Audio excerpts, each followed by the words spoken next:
There's a heat signature back in the corner. I just can't tell what back it is.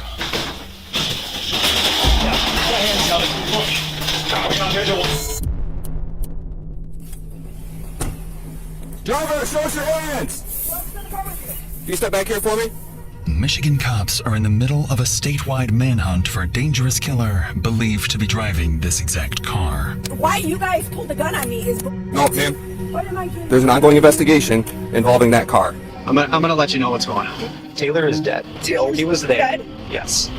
What on-the-scene officers are yet to realize is that this encounter will raise suspicions of a much wider attempt to conceal the truth, eventually leading to some of the strangest and most disturbing footage ever captured on bodycam. There's bloody gloves down here. There's bloody gloves in the passenger seat. We need to find Jeff before he does something to himself.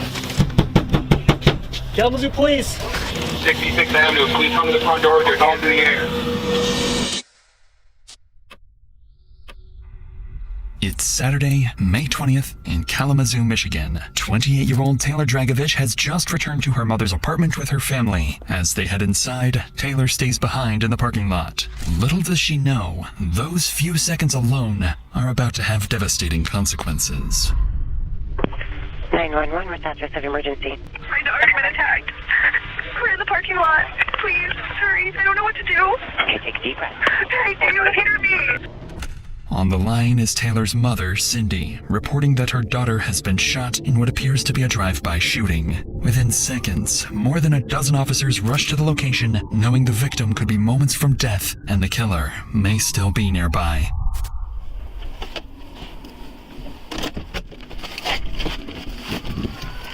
Where is he at?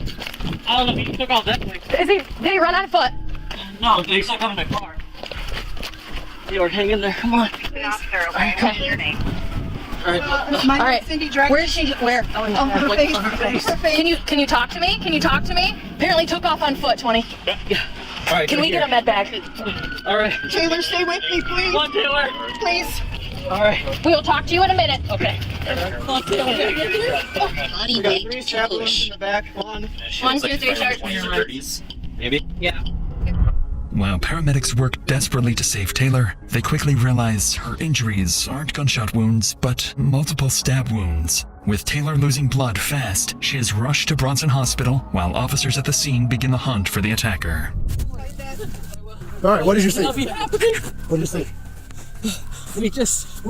All right, so we were upstairs in our apartment. Okay. And we thought that there was kids screaming, but we didn't know it was my sister. Okay. You didn't see anybody? No. You just heard screaming? All we saw was there was a car, a gray car, and it spun down, this way. And then and then they took off. Okay, great car. Did you see anyone that was driving it? Yeah, no. No, I just... Because we were upstairs. A newer car? Wait, what? Newer car, older car? It looked like a newer car. Who's your boyfriend, or does she have his name right now? Kucharski. Were they together? Yes, they were. She has a PPO against him, but he keeps coming around. What kind of vehicle is He drives. Black Chevy. Does she have a current boyfriend then? No, she's not. God, no.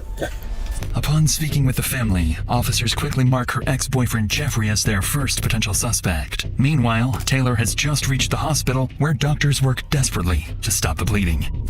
Back at the scene, one group of officers begins tracking the gray SUV through flock cameras across the county. Another group heads to Cindy's apartment, where they would learn more disturbing details about Taylor's last relationship. Parents' names for the male is Melissa and Mike Kucharski. Same last name as the male. And obviously he knows. He knows, yeah. This address. He was part of our family for 8 years. Yeah. And you lived here for years. I just didn't... Yeah, I didn't give it one thought. Middle of the day. I'm just trying to put everything together. Yeah. That's why. Sorry for asking. 31814. I know my partner might have asked you, but I just want to make sure we covered everything and we can put all the pieces together. I saw him on video. City Baker 31 status. Trying to keep my date straight. It's been... 14. It was like 2 weeks ago he showed up at her work. And he spent the night in jail. I think it was 2 weeks ago. Yeah.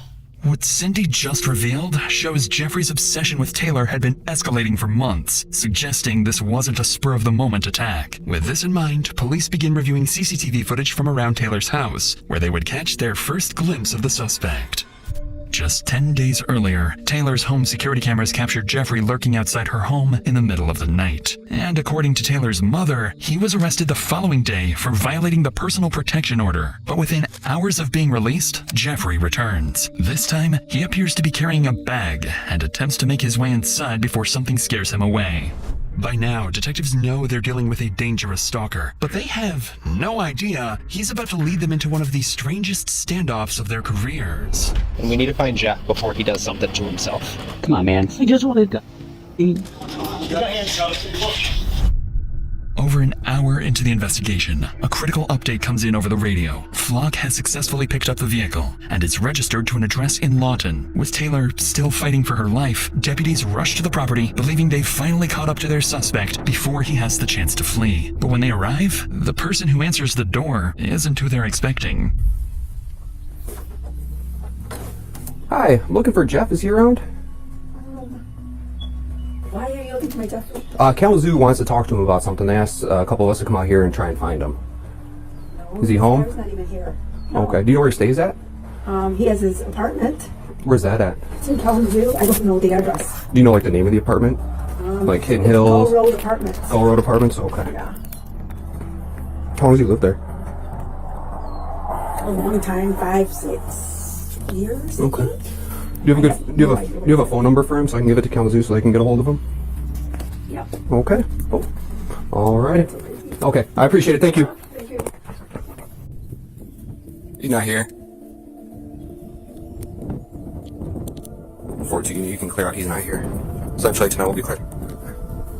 After this brief interaction with Jeffrey's mother, Melissa, deputies are left chasing Jeffrey once more. Police obtain an immediate search warrant and race 28 miles to Jeffrey's apartment. What they don't realize is they've already overlooked something critical, and Melissa may not have been entirely honest. Now, at Jeffrey's apartment, officers move in, guns drawn, prepared for a potentially dangerous confrontation. Kalamazoo police search warrant. Anyone inside apartment 3B. Come to the door now. Police search warrant. Call out if you're in here. Stick around. I'll order into there. Police department search warrant. Police department search warrant. Call out. Kitchen's good. Get over there, Nick. Get over here. There. Go. Police search warrant. How many bedrooms we got? I think it's just this one. Okay. Oh, man. His room smells bad.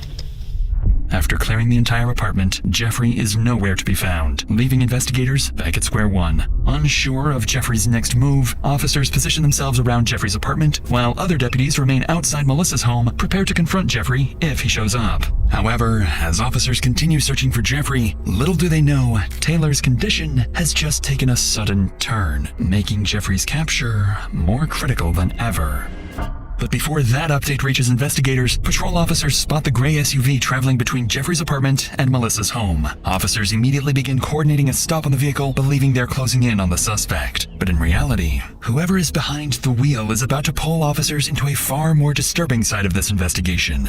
But before we get to that, I want to help you protect yourself and your family from something that can ruin your life: identity theft. In today's world, your personal data, your name, location, contact info, it's all out there, scattered across the internet, quietly collected and sold by data brokers, often without you ever realizing. I recently searched a friend's name and was shocked by how much came up. Even old photos with his relatives were all available online for anyone to find or purchase. These data brokers rely on one thing: that you won't do anything about it, that you'll keep blindly accepting terms and conditions and using services that collect your data in the background. But with this video's sponsor, Aura, you can fight back. Aura scans its massive database of data brokers for your info and takes immediate action to get it removed, while keeping your personal information protected and encrypted. And they don't just stop there. Aura works around the clock to protect your privacy and continue monitoring these sites to make sure your data stays off and alerts you if it ever reappears. There are other companies that offer data removal, but Aura goes way beyond just that, offering a complete package of privacy-related services and delivering fraud alerts 650 times faster than its competitors. So if you want to protect yourself and your loved ones, go to aura.com/DrInsanity to try Aura for 14 days, or simply click the link in the description to start Aura's automatic scrubbing of your personal information from these data broker sites.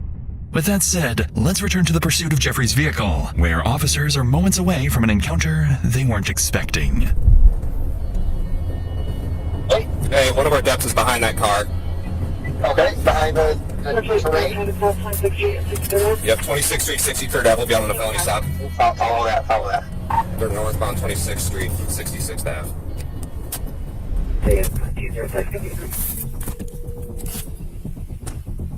Driver, show us your hands! Step out of the car, show us your hands! Show us your hands! Can you step back here for me?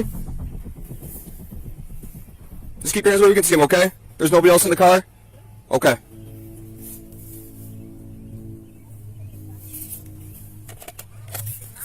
Essentially, tonight vehicle's clear. We're out with the mom. What the hell? There's gonna be some officers here to talk to you in just a second, okay? No, why you guys pulled the gun on me is bullshit. Oh, ma'am, you're gonna stay here, I okay? didn't do anything wrong. What am I doing wrong? You're being detained right now because there's an ongoing investigation involving that car. There's gonna be some officers here in a second to talk to you from Kalamazoo. For my car? To their complete surprise, officers are once again met by Jeffrey's mother, Melissa. And with still no sign of Jeffrey, detectives begin to question Melissa's earlier statements. So they ask her a few more questions, looking for any indication she may have been covering for Jeffrey.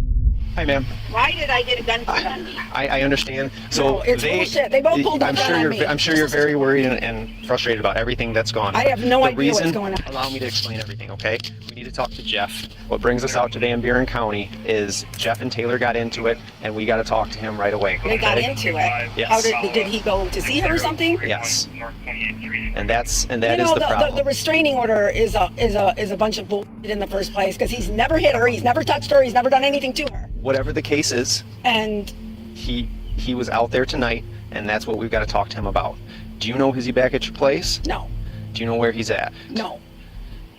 Melissa, can I come talk to you over here real quick? You can talk to me. That's fine. Melissa, you are in a horrible spot right now because your son has put you in the middle of a big mess. But you haven't been completely honest with me since we started talking. No, I have been completely honest with you. You haven't, because I know that vehicle was down over in I don't even Kalamazoo care a if little bit. if you know that vehicle was there in Kalamazoo. I went to work, I come home, and I go to sleep. If Jeff was in my car, well, Jeff was in my car. Okay, and he brought it back to your place, and you know that you've seen him within the last couple of days. Jeff is not at my house. To detectives, this response from Melissa sounds far from convincing, as she appears to second-guess herself while answering. As Melissa continues denying any knowledge of Jeffrey's whereabouts, detectives finally receive an update from the hospital about Taylor's condition, and they're about to break the news to Melissa. Melissa, step over here and talk to me, okay? I'm gonna let you know what's going on. You can't tell my car. I gotta go to work. You'll find out if you let me talk to you. Let's go back over here so you can... No, I need to get my work stuff out of there for my car. I need to get my purse. Melissa? What? Do you think we're out here for a PPO violation? I don't know what you were out here. I honestly don't. I really swear to God, I don't have any idea. I don't. I'm telling you the honest truth. All right. Taylor is dead. All right? And we need to find Jeff before he does something to himself. Taylor's he was there. dead? Yes. We're not out here for some little thing. You're lying. I'm not lying. Oh my gosh, are you serious? Taylor's dead? Think about everything that's happened in the last hour. Think about everything that's happened in the last hour. All right? We don't operate this way for a domestic assault or violation. Dead? Yes. You're lying to me. I don't believe you. At this point, we know that Jeff is involved and he was at your house because he took this vehicle out there. When was the last time you saw Jeff? I saw Jeff a couple days ago. Jeff is putting you into the point where you could be an accessory after the fact of murder. Do you understand that? I don't know anything. I don't know anything. Oh my gosh, I can't believe Taylor's dead. I have to go to work and I need all my work things. I don't know how I'm going to go to work without my car. You missing work is not our concern right now. All right? Can I get my work stuff? Why are you worried about the work stuff? Because I have to go to work tomorrow. Okay, maybe we should be more concerned about the woman that lost her life tonight. I don't want to lose my job. As Melissa learns Taylor has tragically succumbed to her injuries, officers face a troubling possibility. If Melissa is really covering for her son, she's no longer just protecting her family, but helping a suspected murderer. So while the detective keeps her talking, other officers search the SUV, where they would make a very troubling discovery. There's bloody gloves down here. What'd you say? There's bloody gloves on the passenger seat, or the passenger floorboard. I swear to God, I have no idea. How'd you get the car back today? I don't know. I told you I don't know. What is Megan say? Oh, there's a bunch of blood on this thing. Wait a second. Wait a second. Okay, no, so there's blood on the steering wheel over here. And then there's blood on that side of the armrest and this side, and then leading in there. But the gloves are over there? Yep, tossed down here. Okay, so he was driving. Otherwise, I was gonna say she might have picked him up. Yeah, she could have, because they're kind of tucked here a little bit. Well, you could have, like, the blood's on the steering wheel over here, so honestly, I wouldn't doubt that he was driving, but if it was starting to track over there, like him leaning right there on the armrest. Select Detective Knopf. There's blood in your vehicle. Do you know where it came from? Where's there blood in my car? It's in the middle house over here. In the middle of the I can't I know, let you I just do want to that. look at it. I'm not gonna... Right by the phone. Oh, my phone? Whoever phone that is in the middle. It looks like on the trash can as well. Oh, that might be my lipstick. So here's our concern. Our concern is that it's... my lipstick. Well, I don't think it's blood. I know it's not blood. I don't know that it's not blood. From the detective's perspective, Melissa appears to be trying to cover up evidence, insisting the bloodstains throughout the vehicle are nothing more than lipstick. With the SUV now seized as evidence, officers offer Melissa a ride to a nearby hotel while they wait for the search warrants for her home as well as Jeffrey's phone to be approved. For now, deputies remain stationed outside both Jeffrey's apartment and Melissa's home, waiting for Jeffrey to eventually return. But in reality, he's been much closer than anyone expected. Nearly 2 hours later, investigators secure the warrant for Jeffrey's phone, hoping it will finally lead them to him. But in a surprising development, the phone pings straight back to Melissa's home, leading detectives to believe his own family may have been covering for him all along. With this new lead, deputies waste no time and rush to the property. Guns drawn, they surround the house. But before they can move in, they spot someone emerging from inside. 66th Avenue, please come to the front door with your hands in the air. Oh, we got contact at the front door. Keep walking out. They can close it. You can close the door. It's all right. The dad's just arriving also. I'm going to go make contact with them. No, you're gonna do it. Okay, you can okay. Oh, that's right. There we go. Can you just put your hands on top of the truck hood?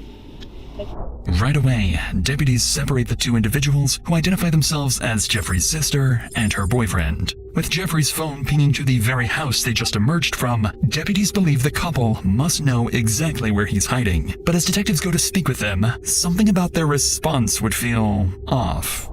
Is there anyone else inside the house right now? No, I don't believe so.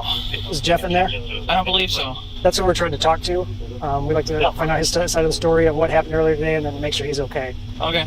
Just for my peace of mind, would you mind showing me your phone, like the text messages and calls, just so I can say he hasn't texted or called her since 3 or whatever? So he said cops are here at 6:53. You said 20 minutes out. Lawyer, is this you talking to him? Yeah, I guess. You don't remember that? No. You don't remember saying 20 minutes out? I lawyer? I must have. He He said the cops are at his apartment. He said call mom. The cops are at his apartment. Tell her to tell them to leave. Taylor is dead. Alright? And that is why we are out here. Do you understand what? I'd like you to go and tell her that right now. That's why we wanted No, I'd like you to turn around and go and tell her that is right what now. that detective is going to do. That is his. Is he telling her right now? The reason we need to talk to Jeff so much is he's gotten himself into trouble, we believe. He got into an incident with Taylor tonight. Taylor is dead. We believe he killed Taylor. And that we believe he might be in this house. That's why it's very important. We need to know if you think he might be. There's a chance that he might be in here. Taylor's. I still have a. Taylor's. She's. Taylor is dead. Based on everything they know, deputies aren't buying that Jeffrey isn't inside the home. While officers continue speaking with the couple, a drone is launched overhead, giving deputies a clear view of every side of the property and watching for any sign of movement. But then, Jeffrey's sister would go on to inform police that there are several firearms inside. With access to those weapons, Jeffrey now poses an even greater threat, and every room officers clear could place them directly in his line of fire. Despite the risks, officers prepare to enter the house, having no idea Jeffrey is not only armed, but hiding in one of the last places they'd expect.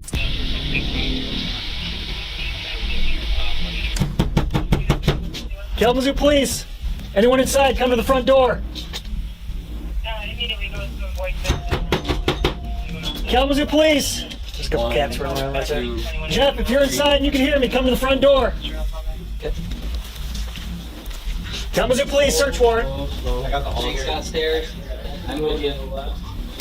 Check that corner there. Slow and steady. Kalamazoo police search warrant. I'm watching down this hallway. Okay. All right, looks like this is gonna connect to the kitchen around to the right. That's 3. I'm waiting for the garage. Kalamazoo police search warrant. Anyone inside, call out now. Come on, Jeff. Call out, buddy. Back there. Is there insulation? Is there a scuttle? Look up. No? Is it a scuttle? Yeah. Do you see this? The insulation? Yeah, I saw that. As they clear the house, deputies notice disturbed insulation scattered across the floor. They also spot a ladder leading up to the attic, a strong indication Jeffrey may be hiding above them. However, officers realize sending anyone up there could lead them straight into an ambush. So instead, deputies come up with an interesting plan that would catch Jeffrey completely off guard. Hey Jeff, obviously, you know, in talking to Dad outside, he said he built the house. I told him about what's going on with the scuttle hole here. He's telling me about what he did with the house, all the work he's put into it. And when I brought up the fact that there was a ladder up there, he's like, well, that doesn't make any sense. I know for a fact I didn't put any ladder up there. Thank you, sir.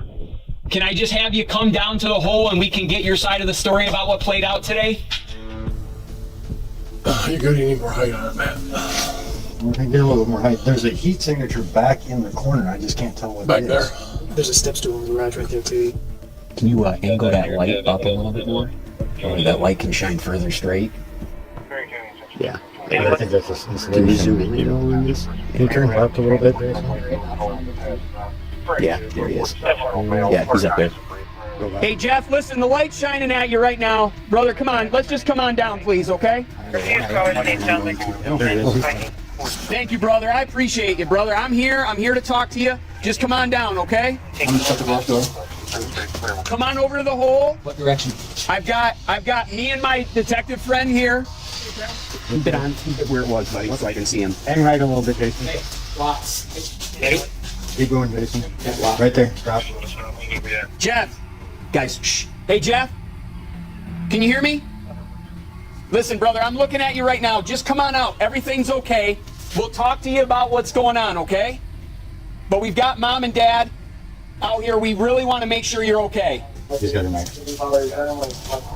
After a day of searching, deputies finally spot Jeffrey hiding in the attic, armed with a kitchen knife. But even after getting a drone up there, they still can't convince him to surrender. And what makes the situation even more difficult is that Jeffrey has a history of harm. So time is no longer on their side.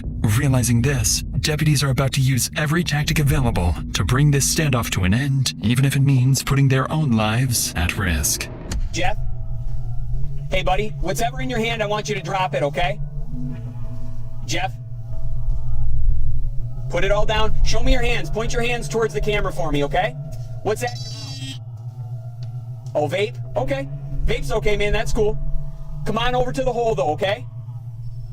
They're not going to. They're not going. Jeff, drop the knife. Jeff, put the knife down. Listen to me. Listen to me. Drop the knife. Put the knife down, okay? Put the knife down. Hey, sir. He's got the knife. He's got the knife pointed towards him right now. Just heads up.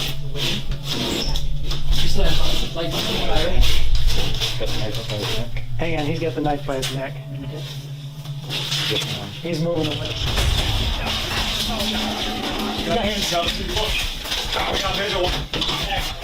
Jeff, we got a hole, so come on down in that hole right there if you can. We're good. We're good. One shooter. Okay. All right. Jeff? Okay, you see me, bud? Okay, look at me. Let go of the stress, let go of the knife. Come on, man. Right there. Because you don't want to. You already said you don't want to. All right, brother.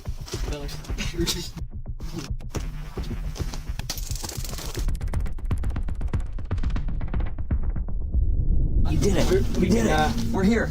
You did it, man. Just, hey, Jeff, come on. Put your foot in the beam so you don't fall down. Hey, here we go. You're gonna rack your nuts. Yep, come on. Here we go. Come on, man. You got this. I got it. You're all right. You're okay. You got this, man. Yep, stay going. Yep. Watch the drywall there, guys. Gotcha. Go ahead, Jeff. You go ahead. Go ahead, buddy. Yep, got him. Got him. You good? You're coming down. You ready? Okay. Hands. Yep. Bring him around back. You're okay, bud, okay? With Jeffrey now in handcuffs and covered in dirt, the 4-hour standoff is finally over. As officers escort him to the Kalamazoo headquarters for questioning, investigators search the attic and recover 2 large knives, one of them covered in blood. While forensic analysts work to determine whether the blood is Taylor's, detectives sit down with Jeffrey. Until those results come back, a confession is their only other shot at proving Jeffrey is the killer. But Jeffrey has other plans. You can eat and drink. Just relax for a second. Okay. How's the Coke taste? I like the Coke. Well, Jeffrey, obviously, I wanted to talk to everybody down here so we could sit down like men and have just a regular conversation about, a lot has happened today, obviously, right? You've been through a lot. Mm-hmm. And I really just wanted to give you the opportunity to kind of give your side of the story, let you know where we're at with things, and just kind of sit down and kind of relax and be able to talk about some things, right? Like the cops came, it's kind of just like a blur. Yeah. Sure. What part of the house were you at when the police were there? I was at the window. Upstairs, downstairs? Downstairs. I just saw them pull up, so I just ran into the attic. Okay. And you've been up in the attic since they first showed up? Yep. So, once again, I'm not here to lie to you, Jeff. I'm not. Okay. I'm here to get your side of the story and to walk you through this. Okay, so that we can try to understand this a little more. With your phone number that you just told us, Sean, we were able to get your cell phone records, right? We got those today from Verizon. So we know exactly when you left your house, right? 3 whatever. Yeah. And at 3:30, your mom's car is right here at Cork and Old Cork, which is right there by the curb, by the RVs and the hotels. Okay? Because you'd just gotten off the highway, right? When? At 3:30 today, 3:26 p.m. You get off the freeway, where do you go after that? I like to speak to my lawyers. Okay. With Jeffrey invoking his right to a lawyer, detectives' hopes of getting a confession come to an end. Fortunately, they may no longer need one. The first major breakthrough comes when detectives piece together Jeffrey's movements, allowing them to reconstruct the day Taylor was murdered. Around 5 p.m. that evening, detectives believe Jeffrey left his parents' home in Lawton and drove his mother's SUV to Emerald Park. After secretly tracking Taylor's movements with a concealed GPS tracker hidden beneath her car, Jeffrey waited until the second she was alone at 5:47 p.m. before ambushing her with a knife. Just 2 minutes later, by 5:49 p.m., Jeffrey flees the scene. By roughly 6:15 p.m., detectives believe he's back at his parents' home in Lawton, where he remains hidden in his parents' attic until officers finally discover him. But the final pieces of evidence would prove even more damaging, completely sealing Jeffrey's fate. DNA testing confirms the blood recovered from the knife inside Melissa's SUV and on Jeffrey's clothing all belong to Taylor. Detectives also recovered Jeffrey's fingerprints from the GPS tracker hidden beneath Taylor's car. Jeffrey Kucharski is ultimately charged with the murder of Taylor Dragicevich. In 2024, he pleads guilty to second-degree murder and is sentenced to 30 to 60 years in prison, with the possibility of parole after serving the minimum 30 years. As for Jeffrey's mother, investigators did not find sufficient evidence to prove she knowingly helped conceal her son's whereabouts or intentionally mislead deputies, so no charges were filed.